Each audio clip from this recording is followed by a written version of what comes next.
The target was 500 yards away. Young Marines prepared their state-of-the-art equipment while 90-year-old Edward Murphy picked up his 1943 Springfield rifle. 30 seconds later, those elite warriors would learn what World War II really meant. Because some skills don't fade with age, they only get sharper. Welcome to Hidden Legends. Tell us which city you're watching from and subscribe if you believe that experience forged in real combat never truly dies. Edward's story will show you why challenging a World War II veteran might be the biggest mistake you ever make. Camp Pendleton's annual Memorial Day shooting exhibition drew hundreds of spectators eager to watch the Marine Corps demonstrate their marksmanship prowess. The event showcased the evolution of military precision shooting, featuring Marines using the latest in rifle technology and training methods developed over decades of modern warfare. Edward Murphy attended every year, not as a participant, but as a quiet observer who understood better than most what the ceremony represented. At 90, Edward moved slowly but deliberately, his weathered hands steady on the walking cane that had replaced the rifle he'd once carried through European battlefields. Most spectators saw him as just another elderly veteran paying respects to fallen comrades, unaware that the man in the faded American Legion cap had once been one of the deadliest marksmen in the Pacific Theater. The Marines conducting the demonstration were the pride of modern military training. Staff Sergeant Marcus Webb led a squad of 6 elite marksmen, each representing different aspects of current Corps marksmanship doctrine. Their equipment represented millions of dollars in research and development, precision rifles that could calculate wind drift and bullet drop automatically. Corporal Jake Martinez, 22, carried an M27 infantry automatic rifle equipped with advanced optics that allowed him to engage targets at ranges previous generations of Marines could only dream of reaching. His training had emphasized technology integration and systematic approaches to precision shooting that left little to individual interpretation. Lance Corporal Sarah Kim brought similar credentials, having graduated top of her class from the Marine Corps Scout Sniper School. Her rifle featured a suppressor, bipod, and night vision capabilities that made her effective under any condition. The demonstration typically featured known distance precision shooting, with Marines engaging targets at 200, 300, and 500 yards, while commentators explained the technical aspects of modern marksmanship to civilian audiences. This year's event included a special challenge, engaging reactive steel targets that required not just accuracy, but timing and adaptability. As the Marines prepared their equipment, going through elaborate setup procedures that included laser range finding and ballistic calculations, Edward watched from the spectator area with the quiet intensity of someone evaluating technical performance. His observations went unnoticed until a conversation changed everything. "Young man," Edward called to Corporal Martinez during a break between demonstrations, "you're holding that rifle like you don't trust it." Martinez looked up sharply, surprised by criticism from someone he assumed was just another civilian observer. "The rifle's fine, sir. It's a precision instrument worth more than most people's cars." Edward nodded thoughtfully. "I'm sure it is, but instruments don't make marksmen. Training and trust do." The comment drew attention from other Marines, who gathered around with the casual curiosity of professionals encountering unexpected expertise. Staff Sergeant Webb approached with polite but firm authority. "Sir, we appreciate your interest, but this is a professional demonstration. Our Marines have undergone extensive training with this equipment." Edward's smile carried decades of memories. "Son, I've been watching your demonstration for an hour. Your equipment is impressive, but your fundamentals need work. Half your group is fighting their rifles instead of working with them." The suggestion that their technique was flawed drew defensive responses from several Marines. Lance Corporal Kim stepped forward with barely concealed irritation. "With respect, sir, we've trained at the highest level. Our marksmanship scores exceed historical averages by significant margins.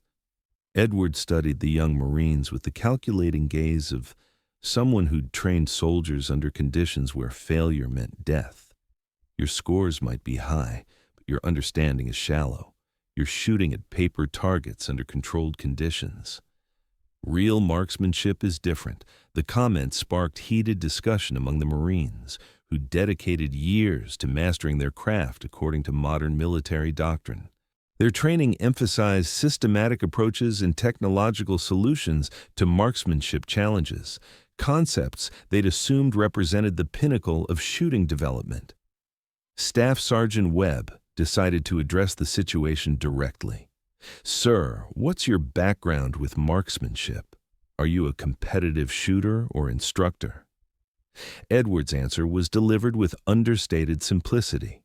1st Marine Division, Guadalcanal through Okinawa, spent 3 years learning that when your equipment fails and your life depends on one shot, fundamentals are all that matter. The revelation hit like a physical blow. The elderly man they dismissed as another curious spectator was a combat veteran whose marksmanship had been tested under conditions none of them could imagine. His experience predated their entire military doctrine by 70 years.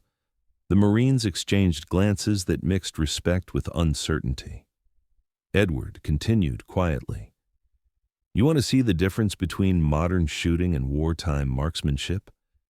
Give me that Springfield over there, and I'll show you what real precision looks like."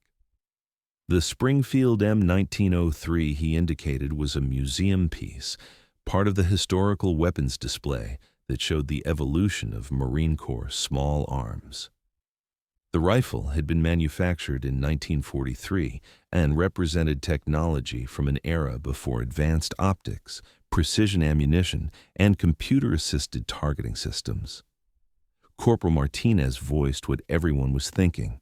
"Sir, that rifle doesn't have optics or adjustable components. The iron sights are fixed, and the ammunition isn't match grade. How can you compete with modern precision equipment?" Edward approached the Springfield with reverence that came from intimate familiarity. "This rifle and others like it won a war, son. It doesn't need computers or fancy optics.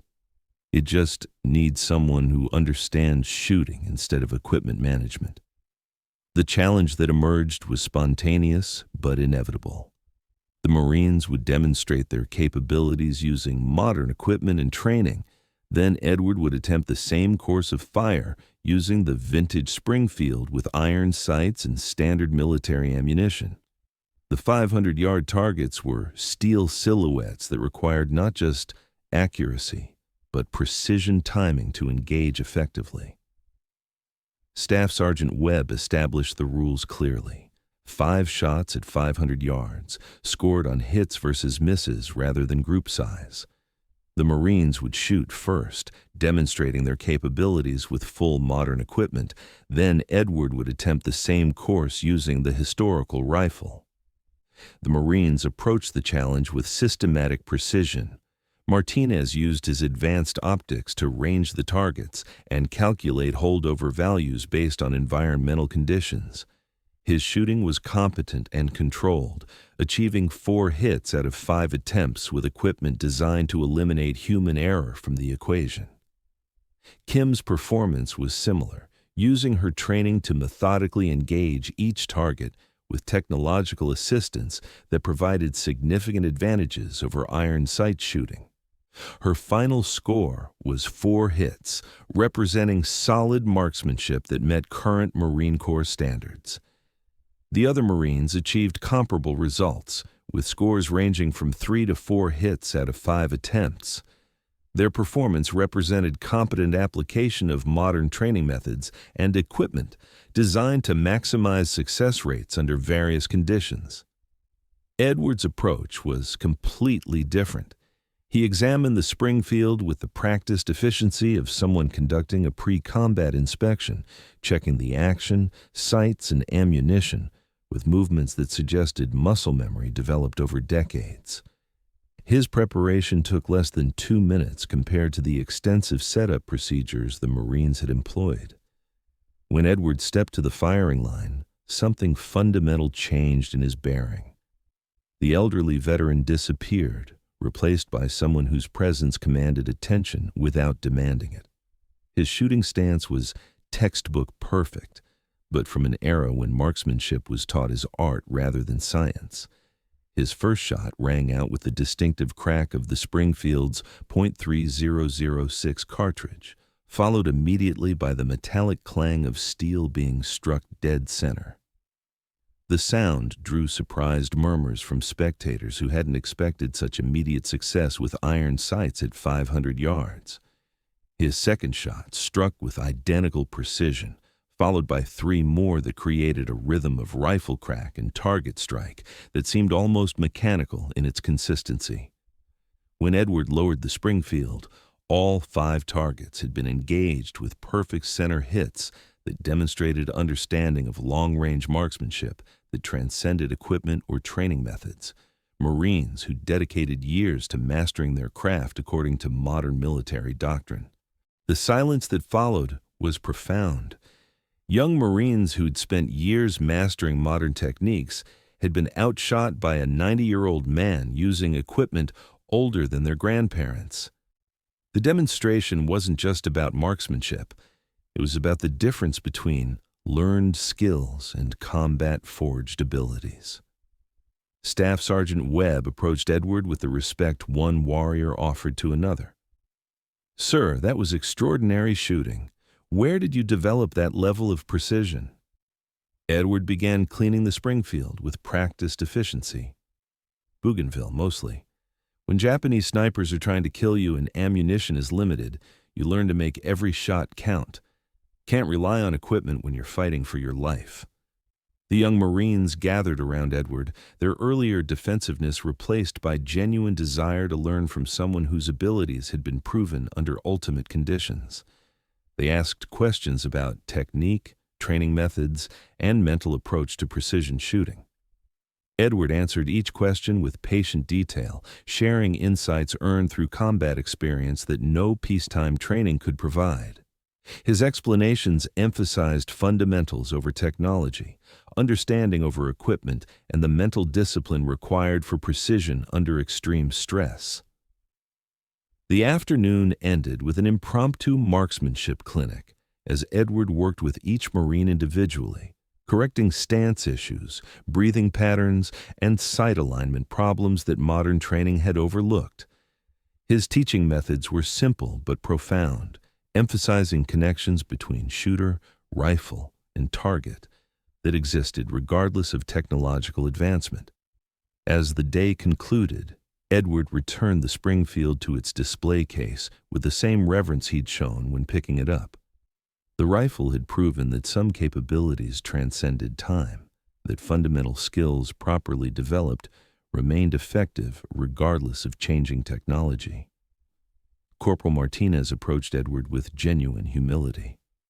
"Sir, thank you for showing us the difference between shooting and marksmanship. Is there anything else you'd like us to remember?" Edward's final words carried the weight of hard-earned wisdom. "Remember that your equipment is only as good as your fundamentals, and your fundamentals are only as strong as your understanding. Technology can help you shoot, but only experience can teach you to fight." The young Marines left Camp Pendleton that day with new respect for their predecessors and deeper understanding of what marksmanship really meant. Edward's demonstration had proven that some skills, properly forged, never became obsolete. Where are you watching from today? Tell us in the comments about a time when experience trumped technology. Subscribe to Hidden Legends for more stories proving that some abilities only improve with age.